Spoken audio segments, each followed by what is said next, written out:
All right, welcome back to the Black Male Archives. I am your host, Rodney Freeman, and I have with us Julius Anthony. Sir, how you doing today? I'm doing fantastic. It's great to be with you today. Awesome. Hey, this is a great opportunity to have you here to talk about your project, the Believe Project, and your nonprofit that you started for literacy. So we want the listeners to know a little bit more about you. So if you can tell them about you and your background and where you got started. Sure. So I'm a native St. Louisan, grew up here in what is considered North St. Louis. And if you know anything about St. Louis is one of those cities where it's pretty much black and white. Most black people grow up on the north end of the city. Whites typically grow up on the south end of the city or West County.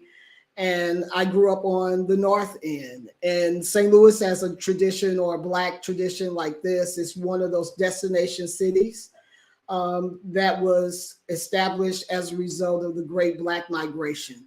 So most of our lineage here as Black people come from the South, and most of us have a family from Mississippi, Arkansas, Tennessee, Alabama, and so that's where my family is from. Went to St. Louis Public Schools here and went from there. I actually graduated from the number one high school in our city, the top high school in our state, and the high school that I graduated from always ranked within the top 100 high schools in the nation, according to U.S. News and World Report. I'm always proud to say that.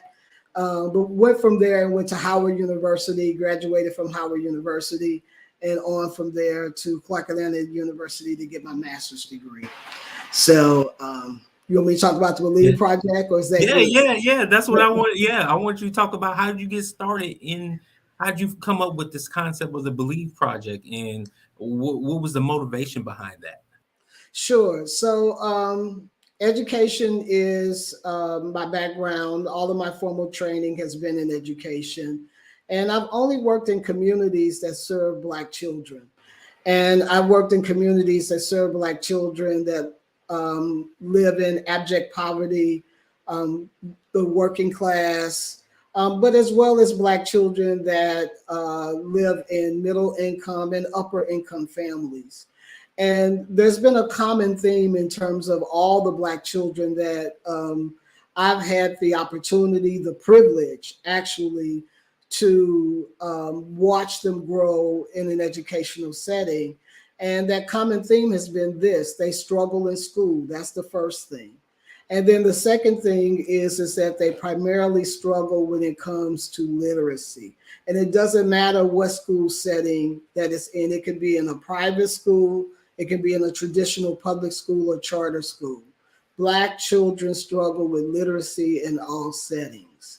But I've also noticed that in my interaction with them, when I introduce culturally responsive books where they see themselves in the text and in the stories, something changes, something happens within them, and then they become more interested in the reading process.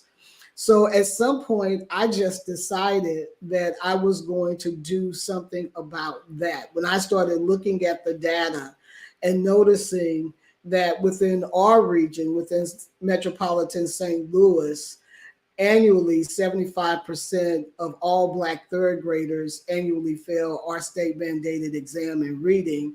That, was just overwhelming for me. And I saw that as being unconscionable and actually criminal.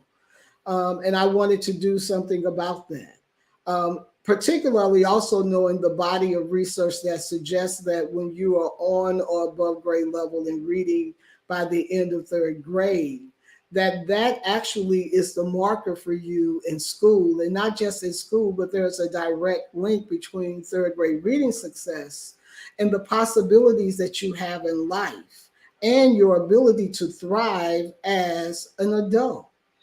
And so if 75% of all Black third graders in St. Louis are failing in literacy, that means that the majority of Black citizens in St. Louis are illiterate.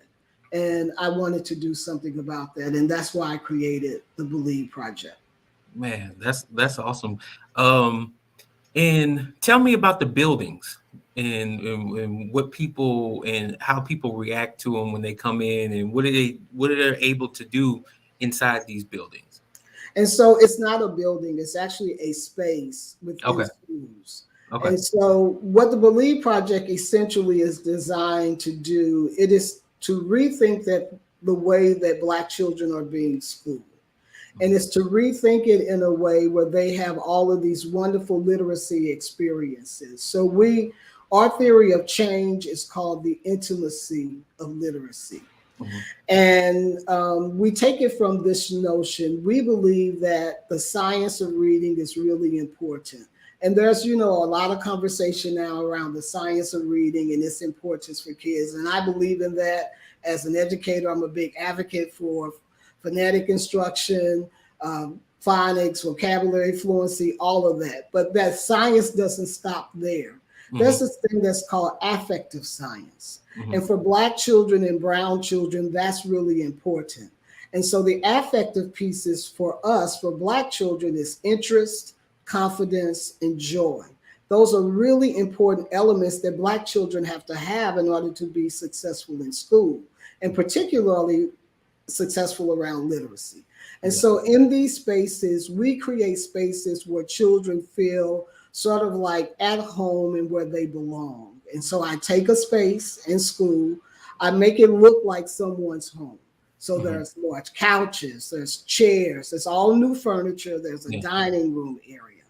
And in this space, at the core of the space are books. We put 1,000 books in these spaces. And I Mhm. only work in communities that serve Black children. So I need to say that as well. I Mhm. don't apologize about that because we're in a nefarious situation when it comes to Black kids Mhm. and when it comes to just Black people and our ability to thrive in this country. So I Mhm. know we only got 15 minutes, so I'm not going Go to go go I'm not ahead. going to put on that. So anyway, we start with the books. There's a Mhm. thousand books in this space. And then there's a mural in this space. And everything in this space is strategic and it's Mhm. important. And this Mhm. mural covers a full wall. And in this mural, you will see large size characters of Black children, and it shows Mhm. their diversity in Yeah. terms of skin tone, hairstyle, dress. And that's important Mhm. because we want Black children to see themselves in astounding ways. They can't just walk into a room and see some little poster that Mhm. has a Black child in it. They have to Mhm. see themselves in big ways because here's the thing: Black children go into school spaces all year and never get to see themselves. And Mhm. I'm gonna say it again. You only gave me 15 minutes. Like, an hour, I can tell you the whole I, theory around why we do what we do. we But are gonna have a part two. We already gonna have a part two. okay, we can have a part two because I can't just tell you what's in the space without telling you why we do what we do. Right. Because here's the thing: we're trying to change the psychological effects of Mhm. what has happened to Black people and Black children in this country, Mhm. and it's a serious thing. Yeah. So anyway, we have these murals and Yeah. we make sure the children see themselves in these astounding ways. And what's been interesting about the murals, the children have come into these spaces and they've started giving the characters in the murals names. And they Mm. started reading to these characters. That blew my mind because Yeah. I didn't expect that to happen. I Yeah. thought they'd just see the kids in the mirror and be like, "Ooh, that's wonderful." But that's not what they did. They Yeah. actually started reading to these characters in these murals, and I was like, we're doing something here. We are Yeah. making some transformational sort of like behaviors here. And Mhm. also in the mural, you will find aspirational words, things like creativity, soar, aspire, read, be the best that you can be. Believe is in every mural as well. Mhm. Other things that are in the space, we have this exhibit. It's a fine arts exhibit. And this is really important too. This comes from the work of Dr. Rudine Sims. And she talks about this whole theory around mirrors, windows, and sliding doors. And I Mhm. won't get deep into her theory. But we call this exhibit Black Windows. Mhm. Mhm. And we work with local artists. And we ask these artists to create pieces where they are interpreting the word believe through a child's lens. And Mm. so we build this art exhibit in the space where kids can actually see themselves in all of these different ways through fine art. Mhm. Now, here's the thing. One, our children don't rarely get to see fine art. That's the first thing. Mhm. The second thing is we know that a lot of our children are already gifted Mhm. in creative ways. A lot of them are drawn at 2, 3, and very, very gifted and talented ways. A lot of them already have the gift of doing hair really creatively. I mean, Mhm. all kind of makeup, they into all of those. It's just also sort of like stirring up those creative juices in them. And I can go all into how we creatively learn, Yeah. but we don't have all that kind of time because what we're trying to do is create a space Right. where they can be naturally who they are because they're socialized to be that way. You Right. see, Right. but Right. they're learning in all those kind of ways outside of school. So this space is supposed to help encourage all that. So anyway, these Black window fine art exhibits have been one of the most powerful pieces of the space because here's the thing: it has not only touched and made a difference with children, it's made a difference with the teachers Yeah. and the adults who've come into that space. Though, as a matter of fact, every adult that has come through a Believe Project literacy lab, and we Mhm. call them literacy labs. Some Mhm. people want to call them a library. It's not a library, it's Mhm. a lab. And Mhm. I'll tell you why it's a lab in a few minutes. But that's the one thing that they talk about the most. It's Yeah. like when they get to the exhibit, they freeze Mhm. and they'll say to you, "We've never had anything like this before. I wish I would have had something like this when I was in school," because this is what they're missing. They're missing a social and an emotional connection Yeah. Yeah. to learning. Yeah. And they're missing that because most of us have been through a school experience where psychologically and emotionally we felt like we didn't belong. Mhm. We were Exactly. disconnected Yep. in that space. Mhm. The intimacy of literacy, that's what we're talking about. You got to feel connected to the learning. You got to feel like it's something that belongs to you. And if Mhm. you don't feel that, you will not be successful with learning. And so that's what these belief spaces are trying to do. Then we have all of these other partners that come in and support these experiences. So, what are they? We work with local authors, Black authors who produce Black literature. They come in and they do author visits. Every child gets a copy of their books. We have these things in St. Louis that are called book deserts. A lot of Mhm. our children don't have books at home and they Yep. don't have functional libraries in their community. Yep. So we have to make sure that they have libraries in their homes. So we bring in local authors to make sure that they have that. We bring in national New York Times best-selling authors. If we can't get them in person, we'll do a Zoom or virtual visit. Mhm. And then they get free copies of that author's book as well. Now, let me tell you something about that. For most Black children, they never get to see an author for their entire time K-12. Yeah. The author is God.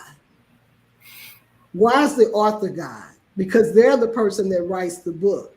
And the Mhm. teacher tells us what? Everything in the book is right. That's the knowledge. Mhm. And so the person who writes the book then is who? The expert. God. Yep. Thank you.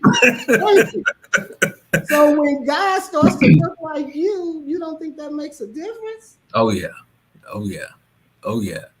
And Oh so yeah. we're trying to make sure that Black children not only get to see themselves in the literature, they Mhm. get to see the person who's writing the literature. Mhm. Very nice, man. So we Very do nice. that. We bring in comedians Yeah. because that's literacy too. So we're trying to expand everybody's even view of what literacy is. Yeah. We bring in dancers and we connect literature, some piece of text to all of those experiences. We Yeah. have a relationship with a local theater company that does children's theater. Hmm. And so all of our kids get to go see live theater in the main theater houses. And for most of them, they've never even been in the main theater house. So some of them, when they've gone in, they are like, oh, this is a castle. We've never been in a castle before because, it's like the Fox Theater. I don't know if Yeah. you have like a Fox Theater. And it's just a whole different literacy based experience for them. And we always give them some piece of text that's relevant to the theme of the theatrical performance. Here again, building literacy at home. Oh. We also make sure that all of our kids get technology in the space. So they have these playtime pads to have ebooks on them, music, Hmm. literacy games. And then our first graders get free iPad. They get the same playtime pass to take home with them so they can have a 24-hour literacy experiences. All of these things to develop interest, confidence, and joy. So tell me why this is different from a library. It's different because here's the thing. Children control the space. Hmm. Adults don't control this space. And we have to train teachers. That's part of the program as well. Hmm. We train teachers to help them to understand their role in the space because teachers like to control Black children. Hmm. They want to tell them what to do every hour of the day. They want to tell them how to learn, when to learn, what to learn. And in this space, this is an opportunity for children to build what we call self-efficacy, Hmm. their own opportunity to guide their own learning. And there's a strategy to that because children are self-learning outside of the school experience. Hmm. And I believe that if you just give kids the opportunity to figure out how to learn, or you guide them into the learning process, and it's called constructivist learning, actually, Hmm. then they'll learn on their own Yeah. because other children are getting those opportunities. Yeah. It's just Black children don't get them. Man. And Oh, so what we tell teachers to do, your job is to go in there and just demonstrate reading. You get a book and chill. right. Let the Right. children get a book and chill. And here's the other thing, what makes it different from a library, they don't get to take the books out. The Mm. books remain because Okay. we give them plenty of books. Now, I Yeah. do tell them if a kid falls in love with a book, let Yeah. them have it. Right. Right. But don't start saying, no, you can't take that book because we Right. ain't about that either. If they want the book, let them have it. Right. We'll Right. replace the book. Because that's the first thing they'll say. The Right. room, let's keep the book in the room. Just let them So, have it. so tell me, I do have to ask this though, and this will be, last question before we wrap it up because I know we got time. But um, Black boys, what do you see? Why is this truly? And I mean, for Black boys and girls, it's important, but especially for young Black boys, why is this initiative important? It's important in this way. And this gets back to what I wanted to talk about before that I don't know if we have enough time to talk about. And it is the way that Black people are socialized to learn. Mhm. In our homes, we are socialized to learn through active ways. But the traditional school setting is not designed for that. Mhm. And so for Black boys, it's not a place where we want to be. Mhm. And so we learn early in preschool that school is not fun. That's how we interpret it. Mhm. And when we call it not fun, we immediately disconnect from the process Mhm. because Mhm. at home, when we learn, it's fun. Mhm. In our homes, you're going to hear some music, you're going to hear some laughter, you're going to hear people telling stories. If you go to church, you're going to hear all kind of music and theater and stories and voices up and voices down. Your family going to have a barbecue. You'll have some birthday parties. If you're on the Pee Wee football team, you're going to go and have fun there. You're going Right. to go to church. And children are learning through all those kinds of ways. Mhm. through self-efficacy. But when you walk across the threshold of the school building, all of your agency is taken away. Mm. Don't talk, don't move, just sit, close your voice, don't think, don't look until I tell you to look. Mhm. Don't move until I tell you to move. Open the book when I tell you to open the book. You can't do anything without an adult telling you to do it. Yeah. But that hasn't been our socialization in our household. Mhm. And so you got these two different divergent experiences that are culturally incongruent. Mhm. And then you have these adults that are dealing with you in non loving ways. Yeah. Yeah. Yeah. And we have to feel like we're being loved. Yeah. Yeah. And if you don't love me, I can't connect with you. Right. Right. Man, I would. I wish we had 2 hours because we could really go into this. Because yeah, the psyche for, yeah, black boys and black girls, right? Absolutely. Right. But particularly for Black boys, Mhm. Mhm. Mhm. because also our society, whether it's right or wrong, but it is what it is, Mhm. we socialize girls to be more appliant, compliant, Mhm. Mhm. unfortunately. Mhm. Mhm. Now, we're living in an age where we have younger moms who are not as compliant Mhm.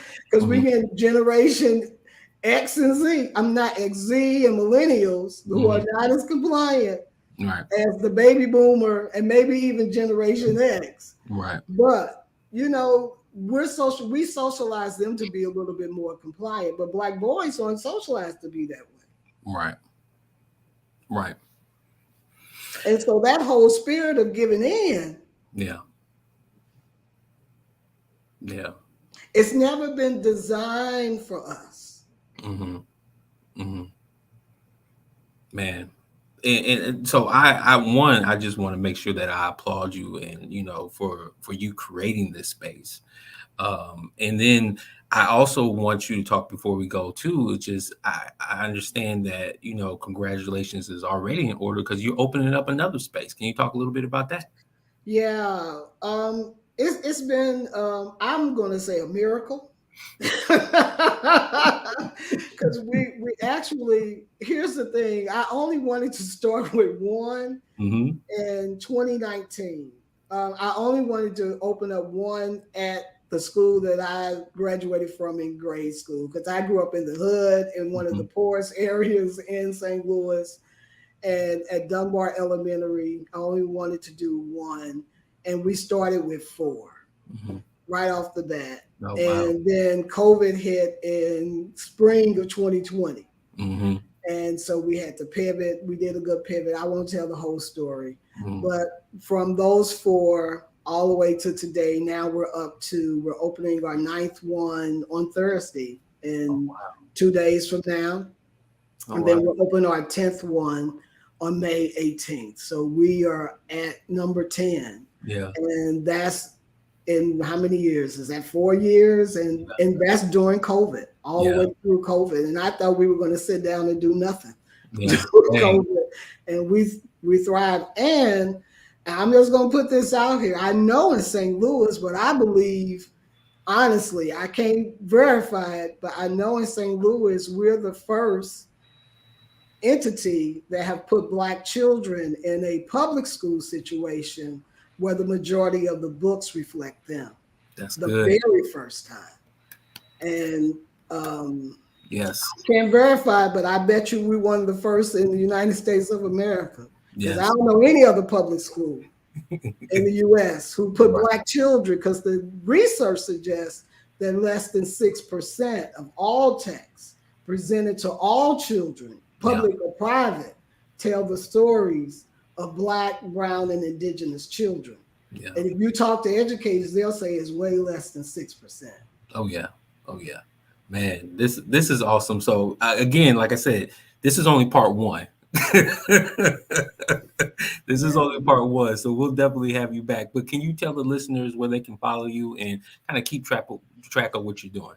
sure, our website is stlblackauthors.com. You can find me on LinkedIn at Julius B. Anthony. You can find me on Facebook at St. Louis Black Authors of Children's Literature. You can find me also on Instagram at ampersand STL Black Author. That's where we are. Man, again, sir, Mr. Anthony, thank you so much for being on the podcast, the Black Thank Male you for Archives. inviting me. It's Man, an I honor. appreciate this. I appreciate this, and actually, yeah, we're gonna already have to schedule round two because this is very exciting. Just as a person who is a book lover, an author, a librarian, so I'm excited about this. So yes, the Black Male Archives, where we capture, curate, and promote positive stories about Black men, which you are one of. Thank you, sir, for being on the show. Thank you for inviting me. It's an honor, honestly. Awesome, sir. All right, you have a good one. You too.